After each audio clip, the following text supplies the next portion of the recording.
میں نوٹ کر رہا تھا کہ قرآن مجید میں، بلکہ اکثر میں جو میرے پاس لوگ آتے ہیں نا کاؤنسلنگ وغیرہ کے لیے، انہیں میں سمجھاتا ہوں کہ دیکھو قرآن میں کوئی بھی ایک سٹوری بھی ہوپ لیس نہیں ہے.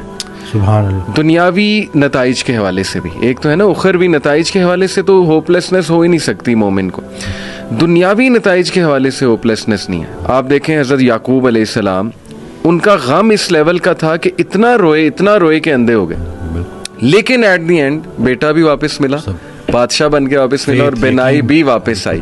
حضرت ایوب کا میں تفسیر پڑھا تھا اکثر بھی، سورہ انبیاء میں کافی انبیاء کو اللہ تعالیٰ نے ڈسکس کیا ہے، اسماعیل علیہ السلام، ذوالکفل، سلیمان، داؤد، سب کے بارے میں نا پھر اللہ کہتے ہیں کل من الصابرین، all of them were patient, اور اللہ تعالیٰ نے ان پہ رحمت کی. بہرحال تفسیر میں پڑھ رہا تھا کہ ایوب علیہ السلام کو اللہ نے بہت پین سے گزارا، یعنی وہ رو پڑے، اور انہوں نے کہا کہ ندا لگائی جب انہوں نے کہ انی مسنی الضر وانت ارحم الراحمین، کہ اے میرے رب تکلیف نے مجھے چھو لیا ہے اور تو بے شک تمام رحم کرنے والوں میں سے رحم کرنے والا ہے.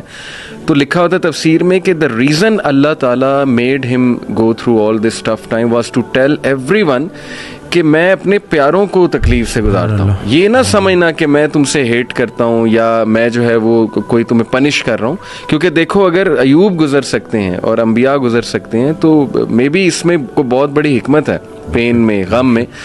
تو لیکن یہ کہ اینڈ میں ریلیف آیا. اللہ کہتے ہیں ہم نے اسے ریلیف دیا اپنے بندے کو، اس کے اولاد اسے واپس کی، وائف تو ساتھ تھی ہی لیکن یہ کہ اولاد بچھڑ گئی تھی.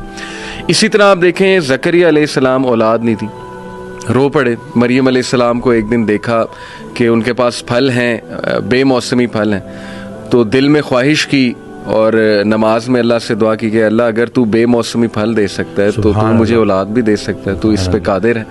اور پھر یہ الفاظ کہ اللہ میں تجھ سے دعا کر کے کبھی مایوس ہوا ہی نہیں. تو آپ دیکھیں کہ اس وقت بچے دیے اور پھر وہ خود ہی حیران ہو گئے.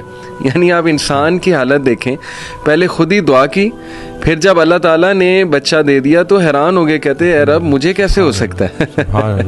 اسی طرح کئی مثالیں ڈاکٹر صاحب ہیں، یوسف علیہ السلام کی، موسیٰ علیہ السلام، یعنی سیڈ اینڈنگ تو ہے ہی نہیں. میں ہمیشہ انہیں سمجھاتا ہوں کہ دیکھو اللہ سے امید انسان سے لگاؤ گے تو سیڈ اینڈنگ ہے، وہ پھر سیڈ ہوگی. اللہ سے امید لگاؤ گے تو کوئی نہ کوئی ریپلیسمنٹ آ جائے گی، کوئی نہ کوئی راحت آ جائے گی، کہیں سے کچھ آ جائے گا، اللہ سنبھال لے گا.